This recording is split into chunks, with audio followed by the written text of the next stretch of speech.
Hello everybody and welcome back to another My Porch Prints tutorials. This is Kyra and today I'm going to be showing you how to make this fun, easy little snippet clip project. Now this project uses snippets and scraps, so it's a really good way to get rid of extra scraps you might have laying around in your scrap box. And this is a Halloween themed project since that's seasonally appropriate, but you could use any sort of decoration for this. This is just what I'm doing today. And it's meant to clip into your journal, hence the name Snippet Clip. However, if you don't have clips, you could just glue this down into your journal and use it like a little tuck space like this. So it's okay if you don't have clips, you can still make this project with us today.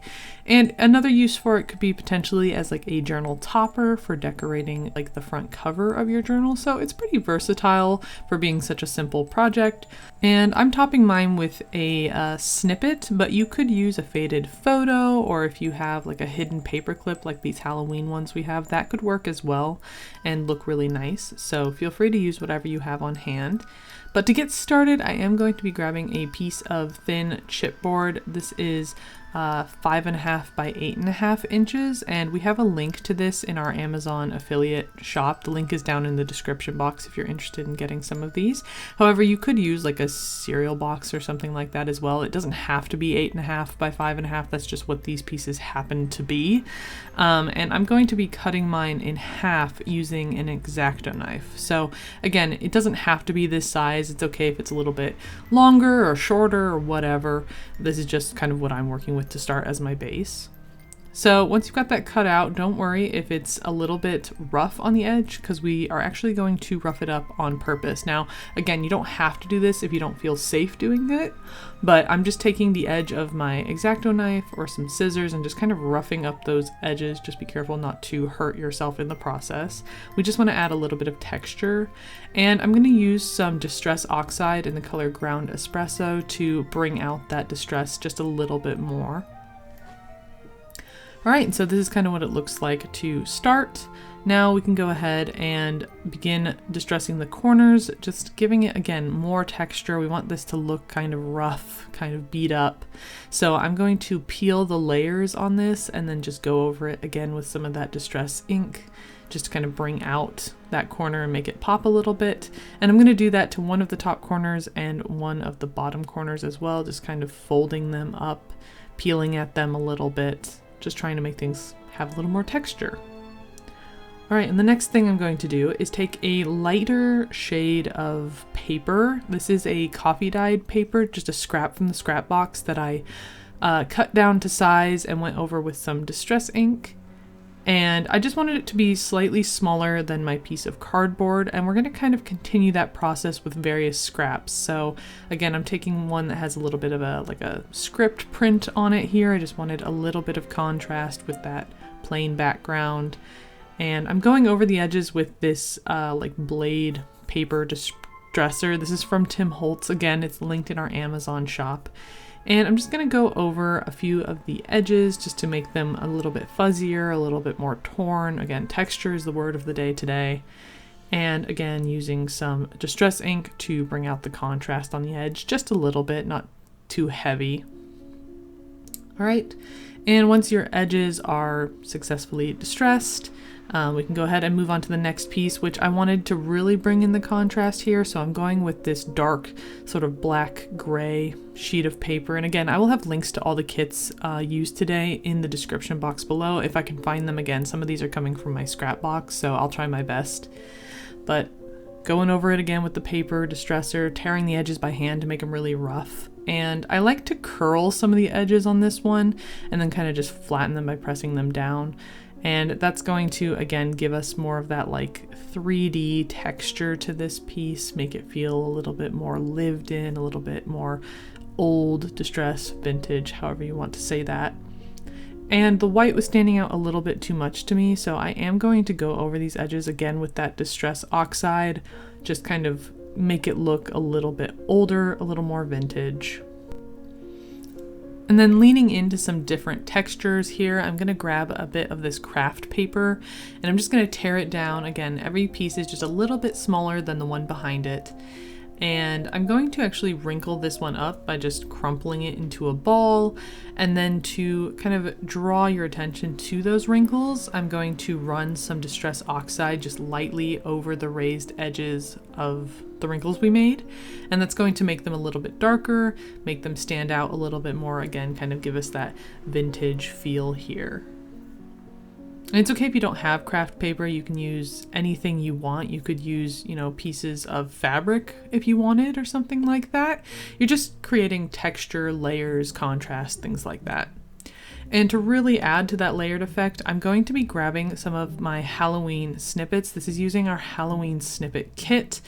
And I'm gonna just tear off one of those snippets to use on the front piece of this. So I'm just kind of picking which one I like. Now, we already had these pre-made a long time ago, I think actually last year maybe, and it's been sitting in the finished projects box waiting to be used, so that's what I'm going to do today. Now, these snippets are not complex. We do have a tutorial on how to put snippet rolls together, so I will link that in the description box for you, but it's essentially just a piece of paper with fussy cuts, maybe some journal words, or if you want to add cheesecloth or something like that, just layer those up, and then you've got a snippet that you can use. So that's what I'm using today for mine. And I'm also going to want to create some space for some tucked photos. You can tuck any ephemera in here. This is just what I'm using. The only thing you want to be mindful of is making sure that it's not too big when you are gluing down your layers. So I'm also going to be adding some brads to mine. So I'm trying to make sure that my brads are not going to accidentally, you know, get in the way of where my photo is going to be when I tuck it in here. So one of the solutions would be to just turn this sideways, and then it could slide in behind my layer like that, and that leaves some room for the eyelets and my glue to glue this piece down. You might want to actually stack things up though, and just make sure you like the way those layers looked.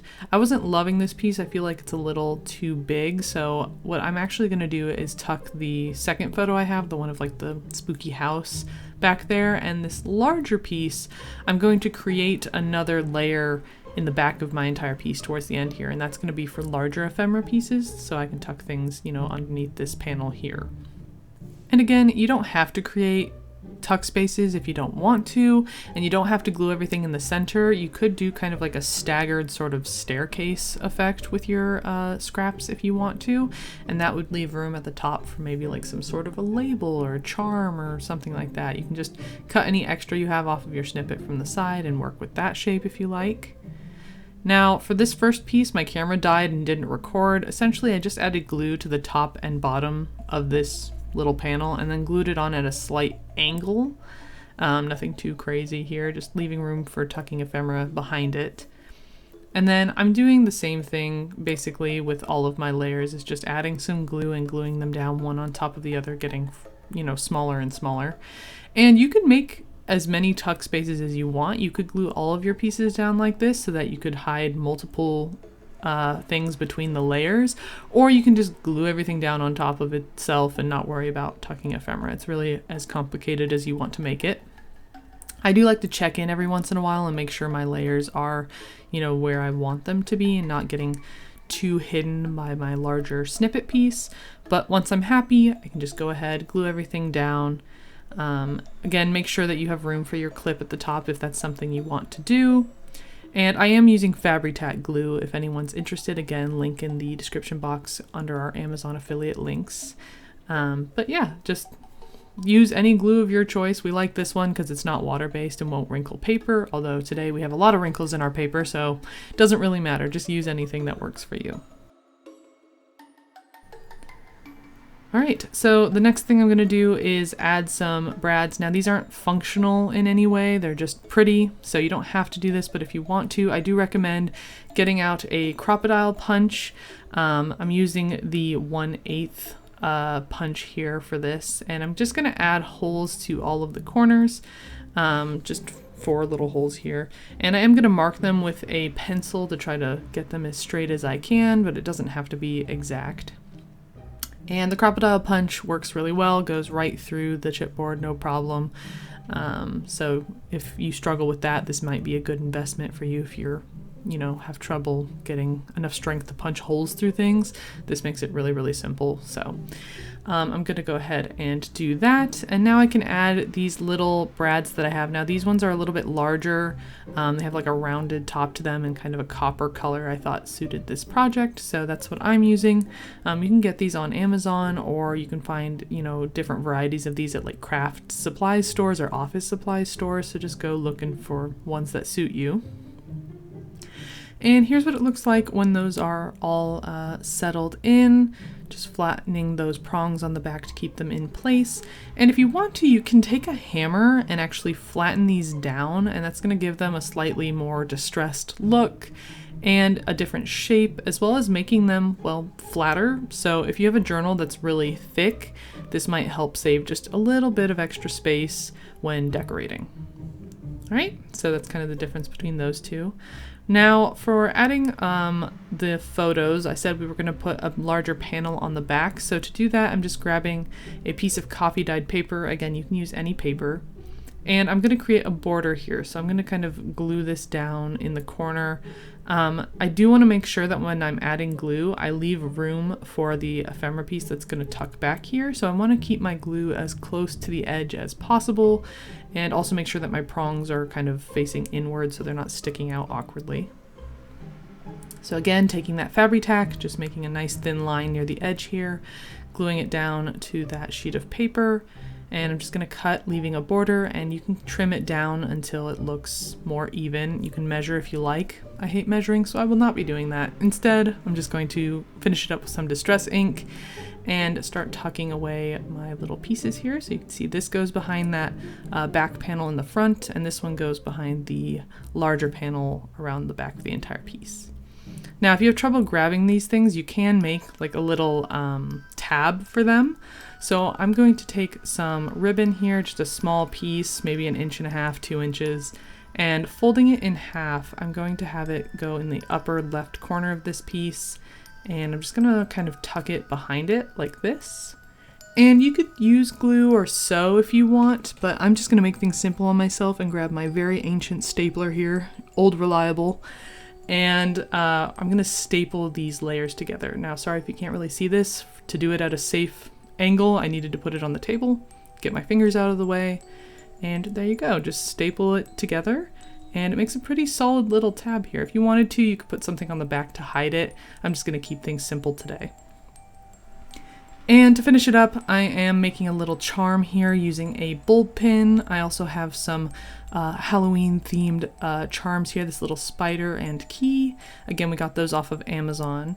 And I'm using a little ring to hold it all together. So I'm just gonna hook the spider and key charm onto the ring, and then the ring onto the bulb pin. Just like this, really quick and easy. It's thin metal, so it's easy to bend. It doesn't take a lot of work. Although you could always use like some needle nose pliers if you're struggling. And then we're just going to tuck it back behind our panel like this. Just giving it a little bit of extra layers, texture. A cute little dangle here, some movement to this piece. And there we go, our little Halloween snippet clips are done. And again, doesn't have to be Halloween. You can use any snippets you want, decorate any of your journals, but it is a really nice way to get rid of some of the ephemera or scraps that you may have lying around. Makes a fun little layered piece that's pretty versatile to use in your journal. So again, I will have links to all of the kits here, the Halloween snippet kit, as well as where I got my faded photos if anyone's interested, down in the description box. As well as the snippet tutorial to kind of show you how you might put a snippet roll together. Alright, but otherwise, that is it for today's tutorial. Thank you so much for watching. Don't forget to like and subscribe, and I will see you in the next tutorial. Bye!